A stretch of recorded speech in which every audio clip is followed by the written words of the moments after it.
उत्तर प्रदेश सरकार कंपनियों के तहत काम करने वाले आउटसोर्सिंग कर्मचारियों को बड़ी राहत देने की तैयारी में है। जल्द ही आउटसोर्सिंग व्यवस्था को समाप्त किया जाएगा और आउटसोर्सिंग कर्मचारियों को सरकारी व्यवस्था से जोड़ा जाएगा।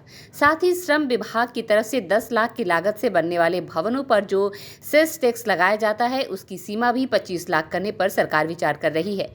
ये बातें भदोही में श्रम एवं सेवायोजन मंत्री अनिल राजभर ने कही।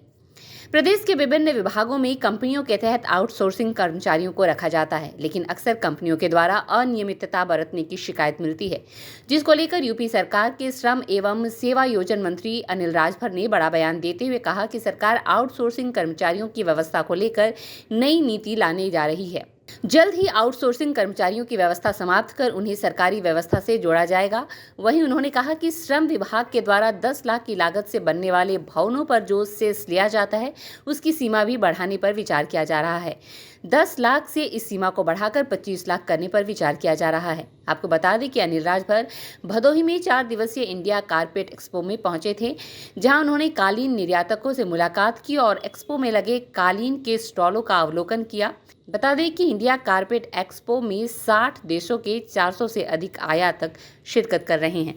स्ट्रीट बस के लिए भदोही से नितेश श्रीवास्तव की रिपोर्ट। 10 लाख रुपए बहुत ज़्यादा लगता है, मतलब ठीक है ना, लेकिन अब कास्ट बहुत बढ़ गई है, 3 गुना 4 गुना हो गई। तो 10 लाख रुपए जो है कॉमन आदमी के लिए भी बहुत नहीं, मैं 2 कमरे का मकान में 10 लाख रुपए का हो जा रहा है। इसको 10 अभी से 20 चूंकि कर देना चाहिए। नहीं, अभी ये चूंकि प्रक्रिया में है, इसलिए मैं ये बात आपके सामने नहीं रखना चाहता था, लेकिन आपने छेड़ा है।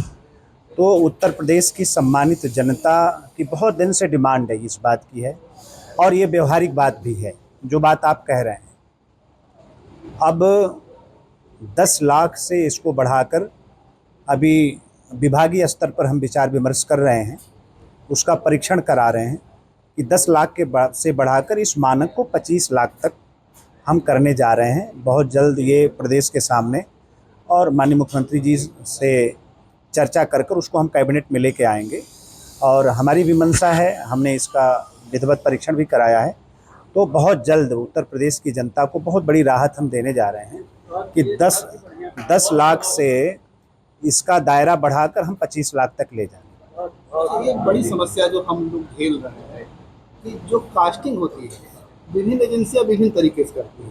श्रम विभाग की कास्टिंग अलग हो जाती है, हमारे विकास प्राधिकरण की कास्टिंग अलग हो जाती है, तो PWD की कास्टिंग अलग हो जाती है। तो जिसमें फ़ायदा होता है श्रम विभाग को कास्टिंग रख देती है। मान लीजिए बीटा की कास्टिंग है पर स्क्वायर फीट जो है 3000 रुपये। नहीं, हमने देखिए, हमने मानक कहीं डिसाइड करेंगे आप? पूरा मानक हमारे पास डिसाइड है, और कोई भी हमारा खुद का है, हमने खुद मानक बनाया हुआ है, और उसका पालन करना, चाहे वो सरकारी क्षेत्र हो गैर सरकारी क्षेत्र हो, सबकी कड़ाई से हमने कहा है कि उसका पालन करना ही पड़ेगा।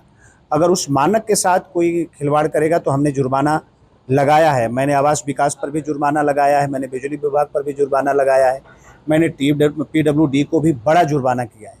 तो अब ये चीज़ें पहले हुआ करती थी, अभी फिलहाल उत्तर प्रदेश में इस तरह की शिकायत।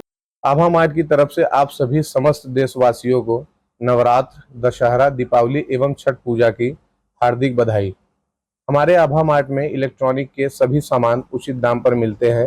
हमारे मार्ट का पता है गोयल गली, ज्ञानपुर, भदोही।